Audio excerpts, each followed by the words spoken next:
moseying into the city to get a really excellent coffee seems like the sort of thing that you would do in a Ferrari Portofino. So that's what we've done. This is the brand new Ferrari Portofino M, M standing for Modificata. So it doesn't look hugely different, but you can tell that it's a Modificata by the slightly larger intakes down here, and perhaps most noticeably these little bits here which line up with those there. We'll come on to the sort of specifics of the engine in a bit, but for now I'll tell you it's got gas particulate filters. They're based up here, which has a knock-on impact down at the rear because they've got rid of the silencers, and that's meant they've redesigned the back of the car slightly as well. Now, to really exercise this, we thought we'd take a bit of a trip. We can't go to Portofino, obviously, in Italy, but we can go to the seaside. So that's where we're going. Maybe get an ice cream. It's then going to be the sort of filmic equivalent of an affogato, isn't it?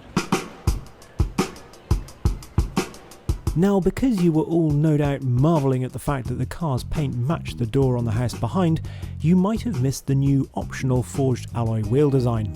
Rather like a modern version of the 5-pointed star speedline split rims that were on 288 GTOs and F40s, I think. Anyway, helping me get out of the parking spot was the newly available 360-degree camera system. Then keeping watch over me as I drove through town and offering help if required on the motorway were the newly available ADAS, or Advanced Driver Assistance Systems. Things like lane departure warning and blind spot detection. Here we are then, on our way to the beach. Specifically, Weston-super-Mare. I think the first thing to say about this is that it does actually feel like quite a usable Ferrari. That's obviously what they've intended for it, but just driving around Bath, it didn't feel intimidating, despite the fact this is obviously a left-hand drive car in the UK. All the visibility feels pretty good. This interior, it's not obviously the latest iteration of a Ferrari interior, because the Roma, the SF90 have got the haptic switches on the steering wheel. They've got the big screens for the dash there. I probably prefer this layout in many ways. I didn't actually mind the haptic switches, but there is something, perhaps I've just got used to this. It certainly works, and I love the big silver rev counter in the middle there. I also really like this tan leather. I think it's called Tortura, and semi-aniline leather. It really adds quite a lot of luxury to this interior. In terms of comfort, well, we've obviously got the roof up at the moment, and to be honest, you wouldn't know that it went back. You wouldn't know that this wasn't a coupe. It feels very relaxed, actually. It's pretty quiet, it's quite undemanding. The steering doesn't seem quite as sort of hypersensitive as some other Ferraris. Even the Roma felt more alert, I suppose, than this, which is rather nice. This it's very easy. It's not intimidating. The ride's very good as well. It's not that really plush ride of a Bentley, but it's not harsh in any way either, and it just seems to cosset. You don't get that sort of firm second ride that is sort of I suppose a trademark of most other Ferraris. You still feel like you've got really good connection to the road, but it's just a little less firm, I suppose. The Portofino M starts at £175,000, and this car's obviously got quite a lot of options on it, a lot of which are very expensive, but probably don't even register with the sort of people that are going to be able to afford a Ferrari Portofino M in the first place. Right, I think that's pretty much enough of the motorway. I think we need to go and find some good roads on the way to the beach. Probably need to take the roof down at some point as well. So we left the multi-lane stuff behind and headed across country. Music maestros, please. I could have chosen to drive along at up to 28 miles an hour while putting the roof down, but when this charmingly dilapidated building presented itself, it seemed like a backdrop not to be missed. Plus it was easier to film it static. Then we were on our way again, touring the lanes. Of course, as much as it was nice to check that the Portofino M's GT credentials were up to snuff, we also needed to see if it had dynamics befitting of the prancing horse, and this road snaking through the fields provided the perfect opportunity. The big thing for the M when you find a good piece of road is that we've now got a 5th mode on the Manettino. We can move it to race.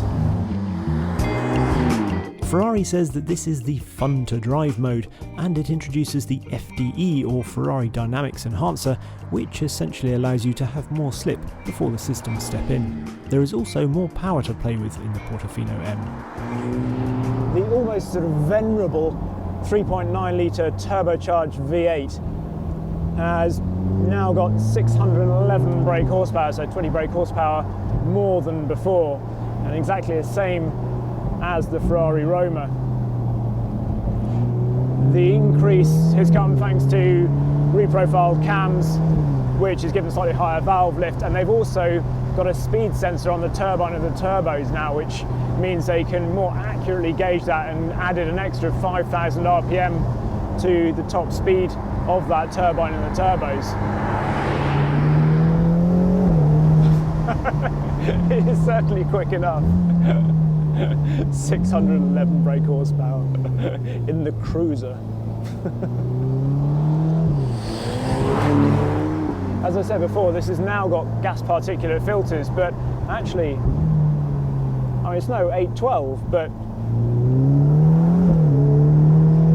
there's a really bassy sound to it. It still sounds pretty good, I think. Arguably better, actually, than the F8 Tributo. It's quite a sort of mellifluous, sort of slightly muffled but mellifluous sound. Probably fits the character of this quite well. Perhaps the even bigger change than the engine is the gearbox, which is essentially the gearbox from the SF90. It's the same as the one in the Roma, but it was first seen in the SF90. Compared to that, it's got taller ratios. It's also got a mechanical reverse, because obviously this hasn't got the hybrid system and the electric motors of the SF90.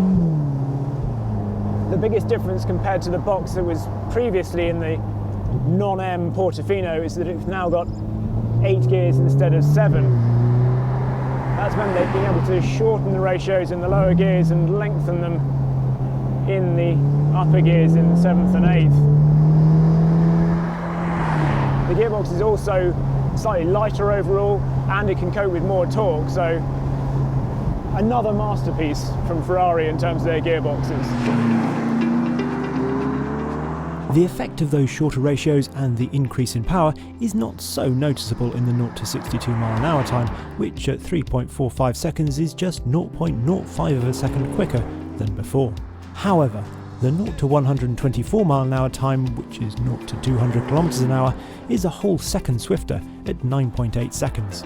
Slowing its 1664 kilos, that's a curb weight by the way, down again are the usual carbon ceramic brakes. But Ferrari has focused on giving the driver more precision in the M, with a 10% reduction in the pedal travel to aid precision and responses.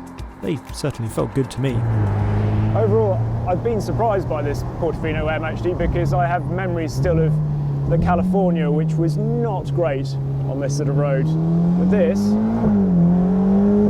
much sharper. Actually, if anything, it feels slightly sort of more together than the Roma even.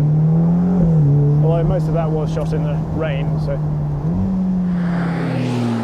It's not as sharp and lively as the Roma, but something about it just feels a little more cohesive, like it's nailed its brief for its target audience slightly better. Anyway, after enjoying some B-road corners rather more than expected, it was time to make the final jaunt to the seaside, where, with the roof down, I could cruise along the front, making use of the new air scarf in the seat, while looking for an ice cream emporium, a donkey, and somewhere to park. Definitely a Mr. Whippy, not a gelato. Mind you, this is definitely Western Supermare and not the Italian Riviera. This, however, is definitely a proper Ferrari. It's a good Ferrari. It's better than I was expecting. I had memories of the Ferrari California, which wasn't great. This, well, it really is a proper all-rounder. And it's good to drive as well. Equally, it doesn't feel too intimidating to drive. And yeah, I've been impressed by the Portofino M. The only thing I'm not sure about is the way it looks. It's quite a sort of big car. It's not as delicate as the beautiful Roma, but modificata, as I said at the beginning, all the way back in Bath. It's about the mechanicals, not about the looks. Something for next time, maybe.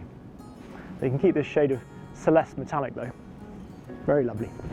Right, eat the rest of this before it blows away. Thank you very much indeed for watching. There's still more to come with this Ferrari Fortnight, so please do think about subscribing to the channel if you haven't already. It would be hugely appreciated by us, and it's free to do so. And while you're about it, why not hit that little bell notification icon? That way you'll be amongst the first to know every time we publish a new film.